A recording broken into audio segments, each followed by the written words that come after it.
G'day, Dave Whittingham here. It's great to have you with me for Stories of a Faithful God. If you haven't jumped on the website yet, faithfulgod.net, that's faithfulgod.net, check it out. Send me a comment on the contact page. Let me know how you're finding the show. Over the last couple of months, I've been speaking to a number of people who I haven't seen in a while. It's been really great to catch up, but I've been reminded of just how tough this world is. People are facing all sorts of pain with finances, with relationships, in their job or losing their job, with sickness and death. This is a really hard, broken world, which is why we need to keep our eyes fixed on the faithful God. He never says this world will be easy. In fact, if you do put your trust in Jesus, in some ways it becomes harder.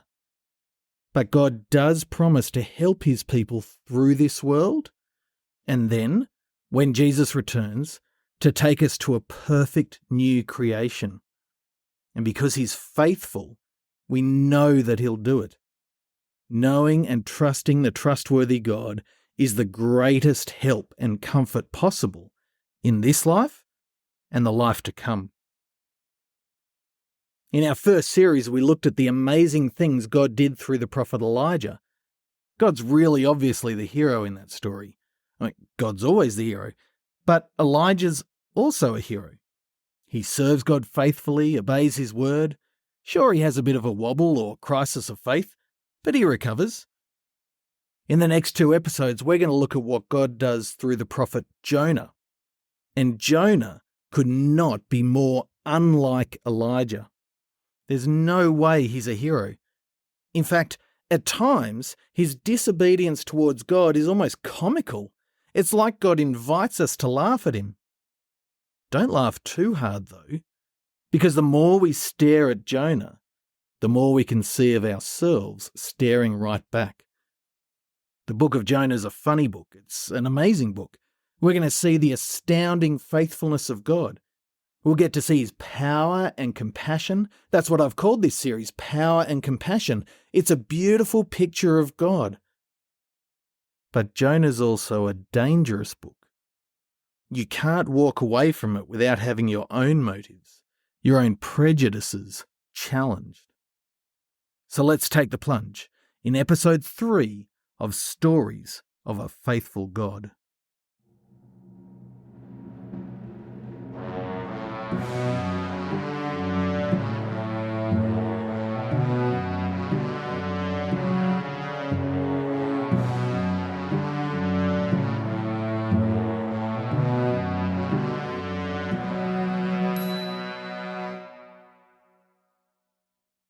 The book of Jonah starts off sounding like a very normal prophetic book.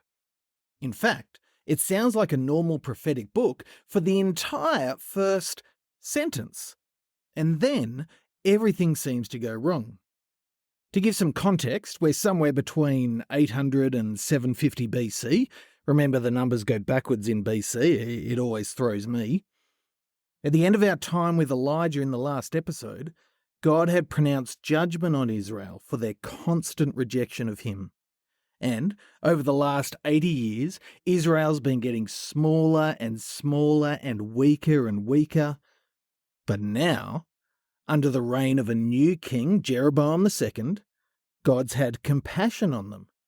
He gives them about 40 years where they're relatively safe from their neighbours. They're prosperous. God hasn't done it because they've all suddenly turned back to him. In fact, nothing's changed at all. 2 Kings 14 tells us that Jeroboam was just as evil as everyone who came before him. So God had compassion not because of Jeroboam, but because of his own faithfulness and compassion. Listen to these words. I'm using the CSB, the Christian Study Bible, in this series. This is from 2 Kings 14, verse 23. It says, "In the 15th year of Judah's king Amaziah, son of Joash, Jeroboam, son of Jehoash, became king of Israel in Samaria, and he reigned 41 years. He did what was evil in the Lord's sight, He did not turn away from all the sins Jeroboam son of Nebat had caused Israel to commit. Okay, so that's the bad stuff. But listen to this change of tone. He, that's Jeroboam, restored Israel's border from Lebo-Hamath as far as the Sea of the Arabah, according to the word the Lord, the God of Israel, had spoken through his servant, the prophet Jonah son of Amittai, from Gath-hepher. Notice it's the Lord who's giving Jeroboam his success, taking back their land, giving them security. And in the next verse, we're told why God does it. It says, "For the Lord saw that the affliction of Israel was very bitter for both slaves and free people. There was no one to help Israel. The Lord had not said he would blot out the name of Israel under heaven, so he delivered them by the hand of Jeroboam son of Jehoash." God saved Israel because of God, because of his own promises, his own character, his own faithfulness in keeping his word. Israel's unfaithfulness had led them to suffering and the brink of destruction. Even though they're unfaithful, though, God is always faithful. His character never changes, and so he has compassion on them like he has countless times before. You may have picked up there that Jonah even got a mention, faithfully proclaiming God's word as a prophet should. And it's quite a nice word to proclaim. Hey, Your Majesty, God says you're going to reconquer all those lands that have been taken from you. That'd be a pretty exciting message to take, wouldn't it? A message of success and happiness. And if that was all we ever heard about Jonah, he'd have a very different reputation. It's not all we hear about Jonah, though. In the book of Jonah, God has a new message for him to take. This one isn't a message of victory and success. It's a message of anger and judgment. God sends Jonah to the city of Nineveh. Nineveh was one of the chief cities of the Assyrian Empire. They were the superpower of the time. Egypt is way past its heyday. The big names like Babylon and Persia that come up later in the Bible haven't really made their mark yet. Rome only gets founded as a tiny city halfway through this century. So in this period, it's all about Assyria. They've been steadily rising for a while now. In fact, Ahab, who we looked at in the last series, was involved in a huge battle as part of a coalition against them. Assyria's been expanding and expanding. Israel's certainly one of the countries in their sights. And one of the key things about them, something they're known for in history, is the way they publicly announce their violence and brutality. On city gates, they'd have pictures of enemies being impaled, of severed limbs lying on the ground. They put up pictures of ears and noses being ripped off. One Assyrian king after Jonah's time, he had enemy nobles walk through the streets wearing necklaces of the severed heads of their fellow nobles. They'd flay people alive and hang their skins on city walls. They wanted you to know that if you try and fight against them, it's going to go really bad for you. Now the Lord God sees all this. He isn't just the God of Israel, he's the God of the whole earth. And he sends Jonah to announce judgment. This is verse 1 of Jonah chapter 1. The word of the Lord came to Jonah son of Amittai. Get up, go to the great city of Nineveh and preach against it, because their evil has come up before me. That would seem like a reasonable request, like God announcing judgment on the Nazis. And Jonah does get up, just like the Lord tells him to. But not to do what God wants. Instead, he gets up to run away. It's a bit like an old cartoon where a leader says to his army, "Charge!" But then he turns to look at his army and there's just a cloud of dust hanging in the air. That's what it's like here. Jonah flees. He doesn't run away from Nineveh. Perhaps we could understand that. It'd be scary to go to Nineveh where they seem to delight in pain and misery. That's not what he does, though. If you're ever teaching this passage to kids, please don't say that he runs away because he's scared. No, the passage tells us that Jonah runs away from the Lord. He flees to a place called Tarshish. No one knows exactly where that is. It was probably in Spain, but that's not really the point. Tarshish in the Bible is like the ends of the earth, an exotic place of wonder with gold and precious metals and jewels.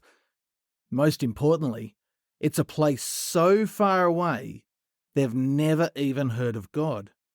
When the prophet Isaiah talks about how the whole world will see God's glory in the future, he says they'll even see it in Tarshish.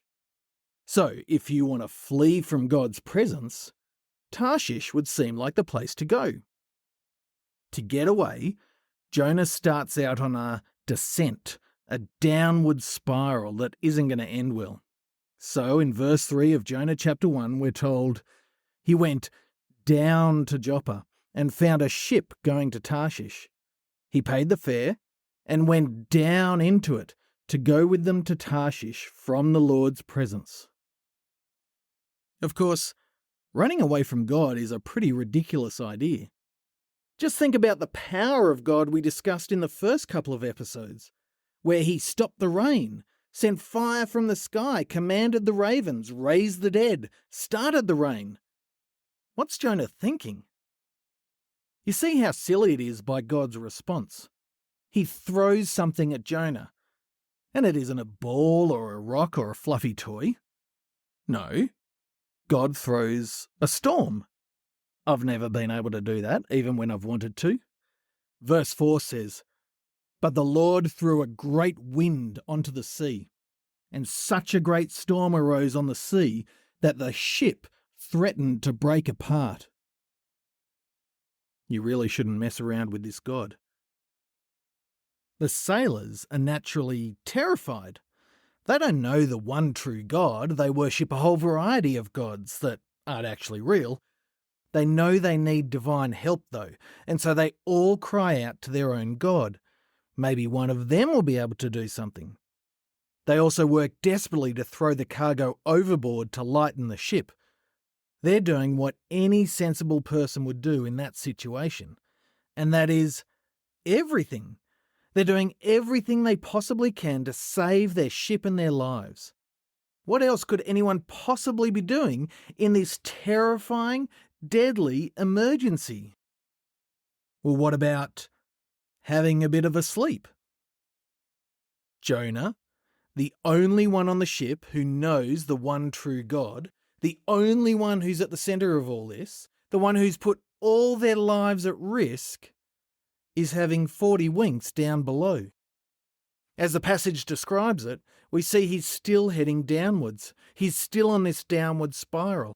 Verse 5 describes the sailors fighting for their lives, and then it says, "Meanwhile, Jonah had gone down to the lowest part of the vessel and had stretched out and fallen into a deep sleep." Even if Jonah doesn't care about his own life, you'd think he could help the others survive, especially when he knows that this is all his fault. His lack of compassion or empathy is pretty astounding. Can you imagine the anger of the captain when he finds Jonah there? It's so unbelievable that anyone would be doing that in this situation. You can picture him screaming above the sound of the wind and the creaking timbers. He yells in verse 6, "What are you doing, sound asleep? Get up, call to your God. Maybe this God will consider us and we won't perish." The captain doesn't know that Jonah's God actually is the God they need. He just thinks there are heaps of gods. Who knows which one can help? Let's just try them all. He also doesn't know, though, that Jonah and his God aren't really on speaking terms. The last thing Jonah wants to do is call out to his God, and so he doesn't. And he continues to put the lives of everyone on board in danger. Well, after a while, the sailors realise nothing seems to be working, so they try another desperate strategy. They figure someone on board's made some god really angry, They'd better find out who. So they cast lots, a bit like throwing dice, to see who's responsible. They believe that the god will control the lots as they fall to give them an answer, which is exactly what the powerful God does. And the answer is Jonah. Just imagine the spotlight of their gaze all turning on this foreigner who, instead of helping, has been sleeping in the bottom of the ship. They fire questions at him to try and work out what's happening. Tell us who is to blame for this trouble we're in. What is your business? And where are you from? What is your country? And what people are you from? Now, Jonah gives a type of answer that we're going to see a few times from him in this book. It's an answer that's so right and so wrong at the same time. Let me read out his answer, and then we'll think about it a little bit. In verse 9, he answers them, I am a Hebrew. I worship the Lord, the God of the heavens, who made the sea and the dry land. So what's right about this answer? Well, his description of God is spot on. He uses God's name, Yahweh, which our translations put as Lord in capital letters, and says he's the God of the heavens. Now they'd understand that to be a title that means the king of all the gods, the one in charge, the most powerful. It doesn't mean Jonah's saying that their gods are true, he's just using words that they'll understand. He's also right in saying that God's the creator God. He made the earth and the sea. In other words, he's not some small God who's in charge of a particular river or city or country. He made it all. Which shows just how wrong this answer is. If God made the earth and the sea, if he's really the God of the heavens, then that's everything, right? He made everything, he's in charge of everything. So what on earth is Jonah thinking, trying to run away from God? He knows who this God is. He knows this God made everything and owns everything and rules everything. That means there's nowhere you can go that God can't find you. Not even Tarshish. Why did Jonah run? There's something else wrong in his answer. He says, I worship the Lord. No, you don't. I mean, you might have at some stage, but that's hardly true in the things that we've seen in this book. Other translations have it as, I fear the Lord. He should fear the Lord. He should fear what God would do if he tried running away from him. If he truly feared God, he wouldn't have run. He would have done what God wanted. And then he'd actually have nothing to fear. He wouldn't be trapped in this storm. Did he fear God or worship God when he ran down to Joppa? Did he worship God when he went down into the boat bound for Tarshish, a place where they've never even heard of God? Did he fear God when God threw a storm at the ship? And Jonah just went down into the very bottom of the ship and went to sleep. His words about who God is are accurate and true, but his actions have shown completely the wrong response to this truth. It's a good reminder that knowing things about God is not the same thing as actually knowing God, trusting God, responding rightly to God. The sailors, on the other hand, give exactly the right response. They freak out. They yell out, "What have you done?" It's like they're saying, wait a minute. You mean to tell us that you worship the God who's in charge of everything and who made the entire world, and you've tried to run away from him? How stupid can you be? Meanwhile, the storm's getting worse, and so they ask Jonah, what should we do to you so that the sea will calm down for us? And again, Jonah gives an answer that's both right and wrong. He says in verse 12, "Pick me up and throw me into the sea so that it will calm down for you. For I know that I am to blame for this great storm that is against you." That sounds so brave, doesn't it? It sounds like he's really owning his mistakes. I mean, he's exactly right. It is his fault. He has put all their lives at risk by his evil and stupidity. It feels like he's accepted his guilt and he's willing to take what he deserves. But couldn't he have said something else? Couldn't he have said, "My God's a forgiving God. I'll pray and ask him for mercy, and then you can take me back to the land and I'll start obeying God's command"? You see, if Jonah drowns, he kind of wins. There's no way he's going to Nineveh. Being chucked overboard will help the sailors, but it also means that Jonah doesn't have to obey God. What's really weird, what's totally unexpected, is that these foreign, idol-worshipping pagans are more keen to do what's right than Jonah is. They're not into the idea of just chucking people overboard. What if he's actually innocent? That'll make God even more angry. And so they sit down at their oars and they row as hard as they can, trying to get back to shore. But the harder they row, the more the wind rages against them. And finally, they accept that God's not going to let this go. They're going to have to get rid of Jonah. Now, remember how Jonah said he worshipped the Lord or feared the Lord? It was a complete lie. Even though he's one of the people of God and he's a prophet of God, he was happy to spit in God's eye and run away. Which again is what makes what happens next so bizarre. Because these pagan idol-worshipping sailors who have never seemed to have heard of God before now actually start to fear him in the right way, in the way that Jonah didn't. They realise that this God is a God who cares about what's good and right. They realise that if you go the way of evil, you're in serious trouble. And so, just before they throw Jonah over the side, they pray. And listen to their prayer. Listen to the understanding that's built into it, of God's goodness and justice and care for what's right and wrong, and of his power over the wind and the waves. In verse 14 they pray, "Please, Lord, don't let us perish because of this man's life.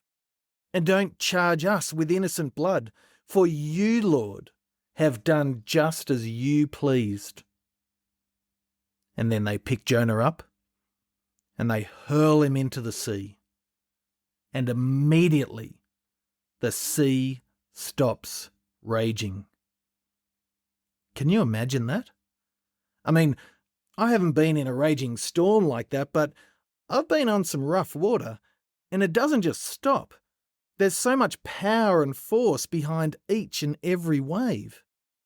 But this sea just stops. Everything's calm again. Because there's a greater power than the power of waves. It's the power of the God who made the waves. He can start them, and he can stop them just like that. That's why Jesus' disciples, hundreds of years later, are terrified when Jesus, with a word, calms the wind and the waves. They're like, "Who is this man?" They hadn't made the link yet that he really is God in the flesh. The sailors in Jonah's day respond with the same fear. If they were terrified before the storm, it's nothing compared to what they're feeling now. They've just been confronted by the most powerful force, the most powerful God in the universe. There is nothing that compares to his power. It's terrifying. But of course, if you stick with this God, then you have nothing to fear from him. His power isn't some wild, out-of-control power. It's a power guided and directed by his good, righteous, faithful character. And so these sailors don't pray to the idols they were praying to before. Those idols are as useless as Baal is, who we saw in the last series. Instead, they pray to the living God. Verse 16 says, "The men were seized by great fear of the Lord, and they offered a sacrifice to the Lord and made vows."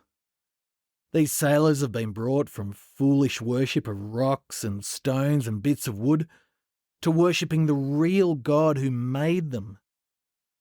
Meanwhile, Jonah, the one who was meant to know this God, is continuing his downward spiral.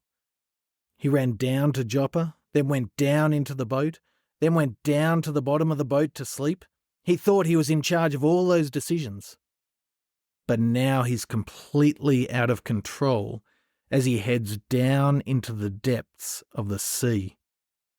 We'll hear more about what happens to him in the second half of the show.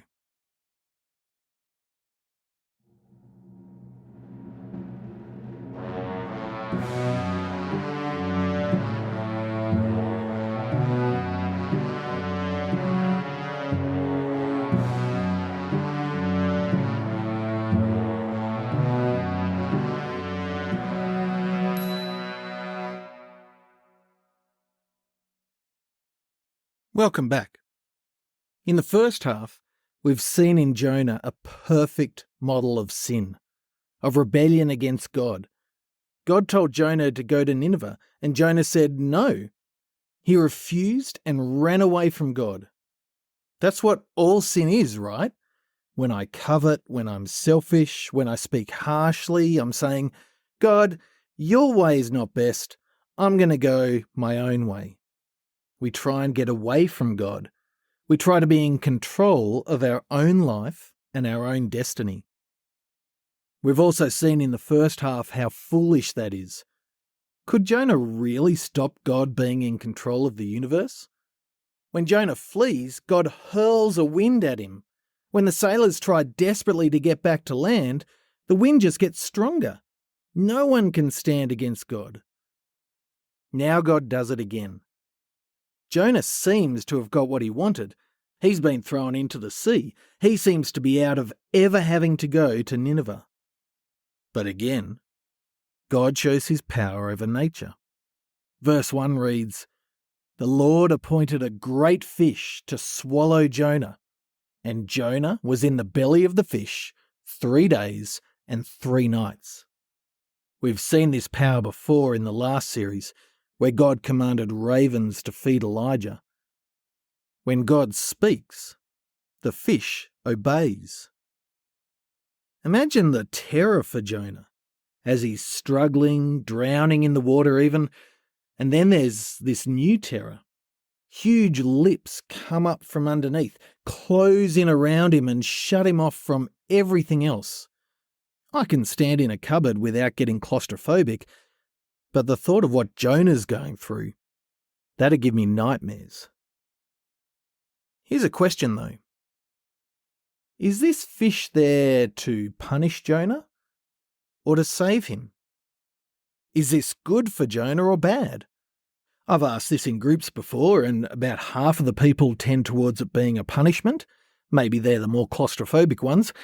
And the other half say that this is salvation. God's rescuing Jonah with this fish. On the punishment side, well, I guess I've already told you how I'd feel about being stuck inside a fish. It'd certainly feel like a punishment to me. On the salvation side, though, people just say, look at what happens in the end. The fish gets him back to dry land. It doesn't matter how it feels at the time, the effect is salvation. Also, people say, look at the language of the song or prayer that Jonah says after this. He seems confident that he's been saved. I tell you what, how about we come back to that question of whether this fish is punishment or salvation? Jonah's inside the fish for 3 days and 3 nights. And then we're told, chapter 2, verse 1, Jonah prayed to the Lord his God from the belly of the fish. Now, it's easy to read over that, but you've got to remember, this is a massive turnaround for Jonah. When God told him to go to Nineveh, he didn't stop to pray and ask God why, or suggest a different action, or ask not to go. He just ran away from God. When he was on the boat and everyone's lives were at risk because of him, he didn't pray to God. He didn't say, please forgive me and save our lives. He didn't even say to God, take me but save these people. But now, finally, inside the fish, Jonah turns back to God.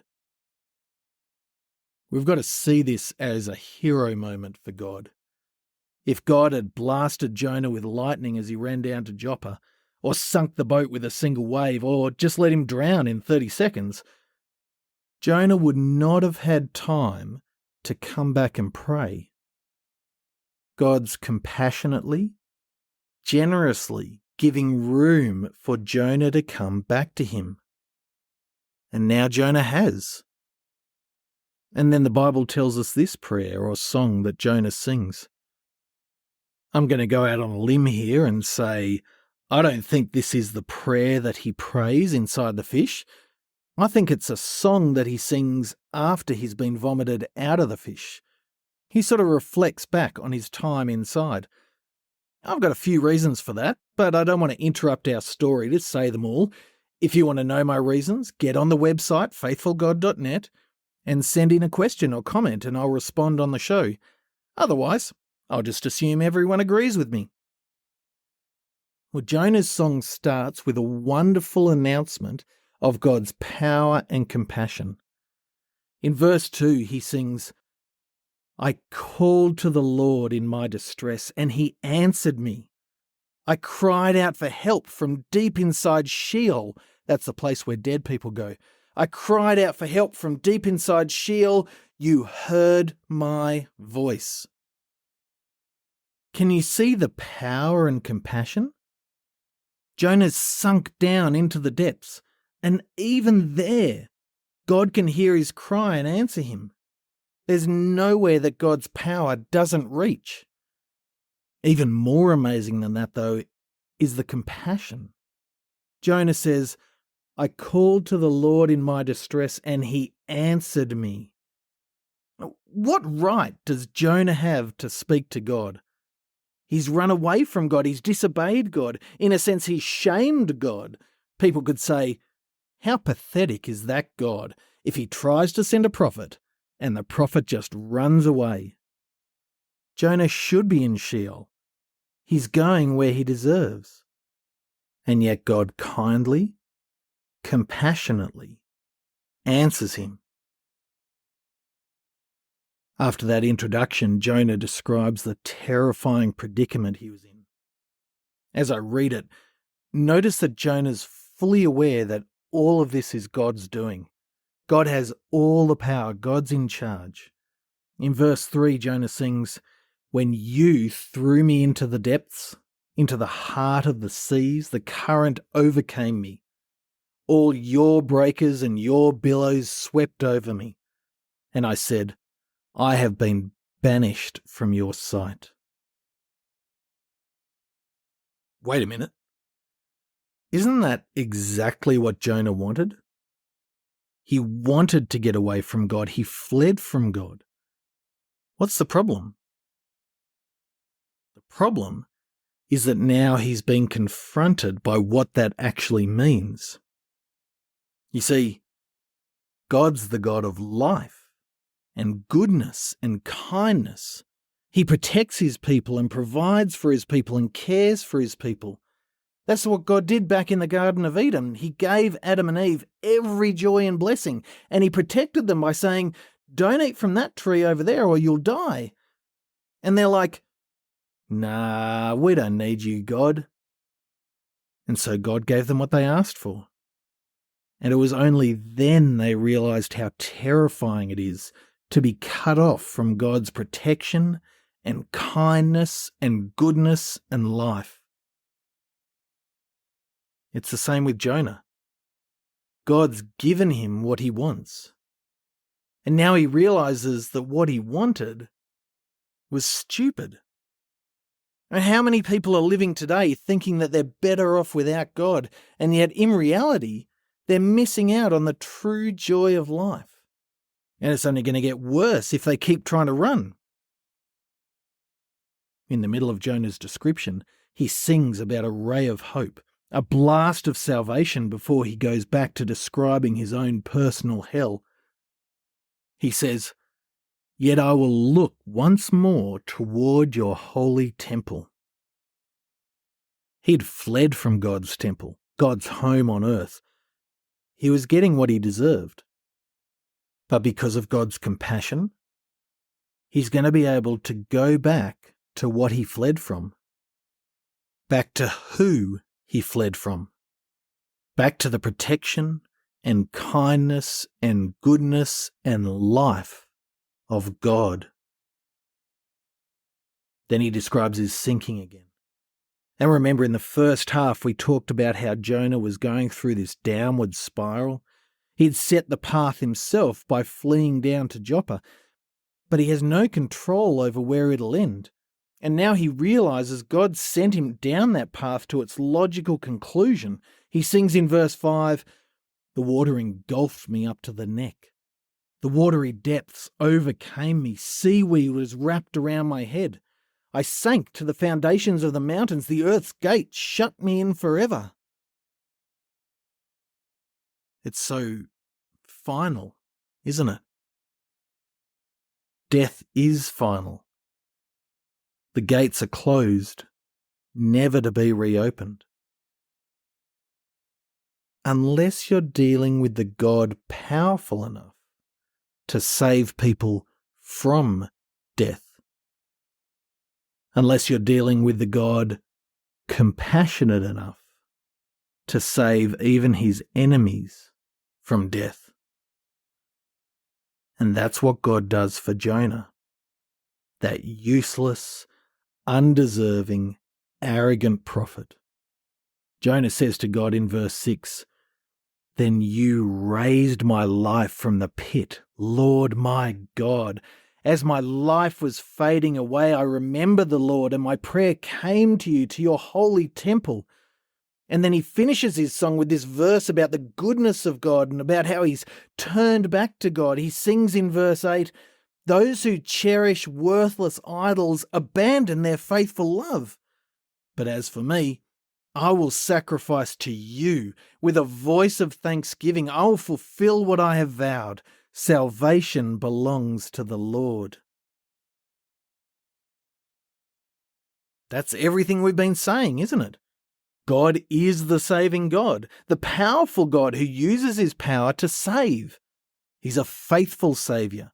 He loves doing it. His heart is filled with compassion. If you abandon him, if you worship something or someone else, you're abandoning his faithful love. It's nuts. So stick with the powerful, compassionate, faithful, saving God. Hang on a second though. Just step back and think about Jonah's words again.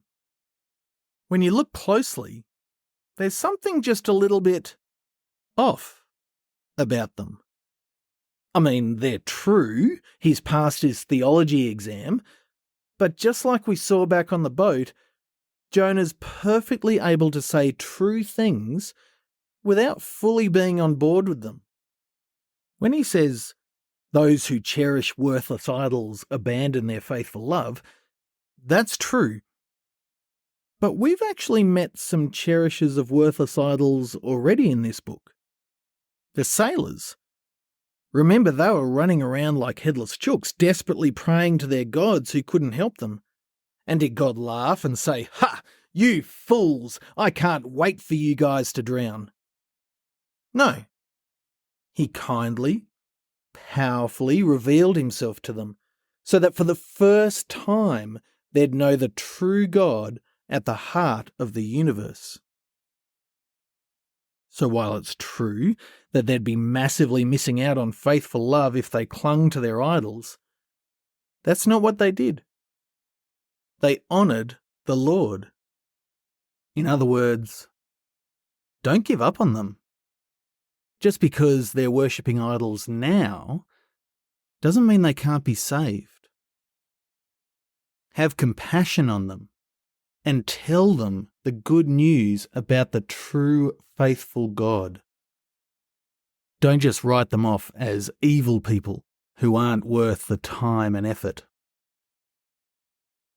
So is Jonah saying, "Ha ha, idol worshippers are dumb, but I'm going to do the smart thing and worship the Lord"? Does he have a sort of nasty streak? Or is he just saying what's true? I guess time will tell what his heart's doing. But the truth of what he's saying is so good. Salvation comes from the Lord. Can you imagine if God had all the power that we've seen so far, but he was nasty and vindictive? If he really enjoyed causing pain? That'd be awful. Or what if he was really compassionate, but didn't have the power to do anything about it? That'd be a tragedy. But because God has the power and the compassion, then he's a God who saves. Let's come back to that question of the fish. What is it? Punishment or salvation? Or perhaps we can answer the question by jumping forward in history, a long way forward, another 800 years to the time of Jesus. Jesus is obviously pretty great, and as he talks, you'd think that if he was going to associate with any of the people of the past, he'd choose the great ones, right? He might say, I'm going to be like Moses, or I'm going to be like Elijah, or Isaiah, or Jeremiah. But you know the only one who he directly says he's going to be like? It's Jonah. Could you think of a worse example? One of the key things about Jesus is that he never, ever disobeys his Father in heaven. Never. Even the great ones like Moses and Elijah weren't perfect like that. But Jonah? Of all people? His obedience seems non-existent so far. Jonah, I want you to go over... Where did he go? But listen to what Jesus says. He's talking to a bunch of people who have asked him to show them a sign. Come on, prove that you're from God. It's such a hard-hearted question because Jesus had already done so many signs. If they didn't believe the last 50 times, they're not going to believe now. We talked in the last episode about how seeing doesn't necessarily equal believing. But they ask Jesus for a sign, and he answers them. This is in Matthew chapter 12, verse 39. Matthew 12:39, he says, An evil and adulterous generation demands a sign, but no sign will be given to it except the sign of the prophet Jonah. For as Jonah was in the belly of the huge fish 3 days and 3 nights, so the Son of Man will be in the heart of the earth 3 days and 3 nights. Why does Jesus compare what he's going to do with Jonah being in the fish? Well, I'd suggest it's because it's the perfect example of something that's both punishment and salvation, both penalty and rescue, both death and life. Jonah was dying. He was being taken deeper and deeper into the depths of the earth. You do a quick word search for the word swallow in the Bible. It's always about victory over someone or punishment of someone. If you're swallowed, you're dead. And Jonah was swallowed by this great fish. It was God's means of judgment on him for his foolish rebellion. But it was also the way God saved him. God used the fish to bring him safely back to dry land, to transport him from the land of the dead to the land of the living. What a wonderful sign for pointing to Jesus' work in his death, burial, and resurrection. You see, although Jesus didn't deserve death, he'd never disobeyed God, he wasn't any sort of Jonah, he did die. In fact, he willingly stepped into that death. And the New Testament makes it really clear that his death was a punishment, not for Jesus' sin, but for everyone else's. Jesus offered himself to die in my place, to die in your place, to die in Jonah's place. He swallowed down the full cup of God's anger at our sin. He swallowed up in death and laid in the grave. Jonah spoke metaphorically when he said, I sank to the foundations of the mountains, the earth's gate shut me in forever. But Jesus actually was in the mountain. He really was shut in by a giant stone. He actually did die. but in his death.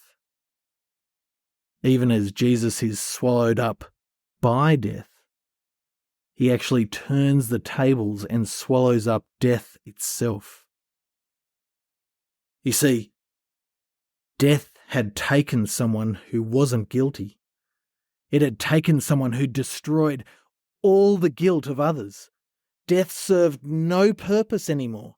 How could it punish someone who's been declared not guilty? And so, on that first Easter, Jesus burst out of the tomb never to die again. And everyone who trusts him is declared not guilty because he's swallowed up their guilt, which means they've been saved for eternal life. The Apostle Paul wrote 1 Corinthians 15, "Death has been swallowed up in victory. Where death is your victory? Where death is your sting? The sting of death is sin, and the power of sin is the law. But thanks be to God who gives us the victory through our Lord Jesus Christ." He could just as easily have used Jonah's words. Salvation comes from the Lord. Well, Jonah's exit from the fish isn't quite as glorious as Christ's from the tomb. Verse 10 says, "Then the Lord commanded the fish, and it vomited Jonah onto dry land." What's going to happen now? We've seen the power of God and the compassion of God and the salvation of God, and Jonah seems to have repented and turned back to God. What's God going to do with Jonah? Well, that's a story for next time. See you then.